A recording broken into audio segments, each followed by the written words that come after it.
जय जिनेंद्र दोस्तों। आज हम आपको सुनाने जा रहे हैं भगवान आदिनाथ की एक अद्भुत और प्रेरणादायक कहानी। ये कहानी त्याग, धैर्य और संयम की मिसाल है। क्या आप जानते हैं कि भगवान आदिनाथ ने 1 साल तक बिना भोजन तपस्या की थी और उन्हें भोजन क्यों नहीं मिला? आइए जानते हैं।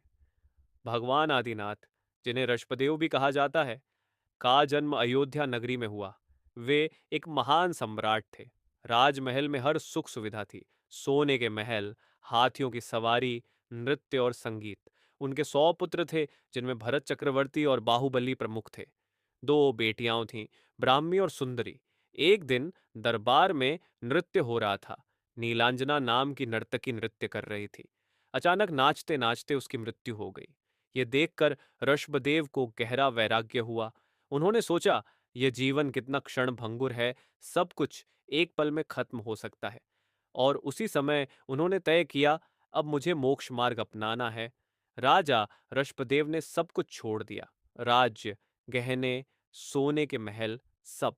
उन्होंने अपने बेटों को राज्य सौंपा और खुद वन की ओर निकल पड़े। पहले उन्होंने अपने कीमती वस्त्र उतार दिए और साधारण कपड़े रखे।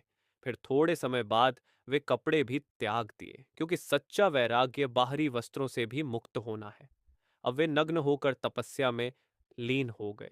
उनके पास न वस्त्र थे, न भोजन, न जल। सिर्फ ध्यान, मौन और साधना।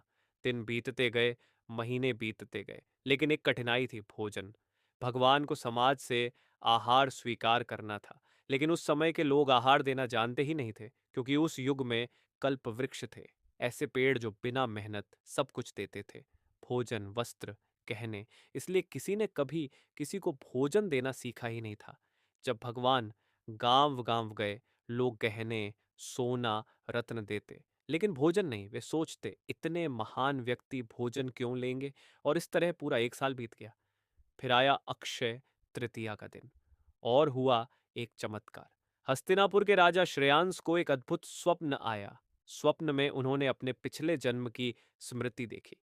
उन्होंने देखा कि उन्होंने किसी साधु को भोजन अर्पित किया था, और तभी उन्हें समझ आया कि एक साधक को भोजन कैसे अर्पित किया जाता है। जागने के बाद उन्होंने निश्चय किया, अगर मुझे मौका मिला तो मैं यही करूंगा। और जब उन्होंने भगवान आदिनाथ को देखा, उन्होंने पहचान लिया कि यही समय है। उन्होंने गन्ने का रस लाकर भगवान को अर्पित किया। यही पहला आहार था। इतिहास में पहली बार किसी ने साधु को भोजन दिया, और यहीं से शुरू हुई दान की परंपरा। दोस्तों, ये घटना सिर्फ एक धार्मिक कहानी नहीं, बल्कि समाज में बदलाव की शुरुआत है।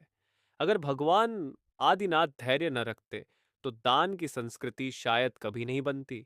और अगर राजा श्रेयांस को स्वप्न में वह स्मृति न आती, तो यह घटना शायद देर से होती।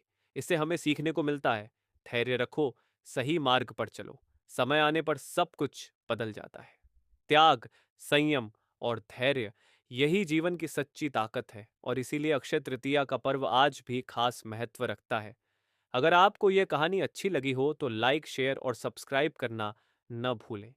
जुड़े रहिए हमारे चैनल जैन कहानियों के साथ, जहां हम लाते हैं प्रेरणादायक जैन कथाएं। धन्यवाद।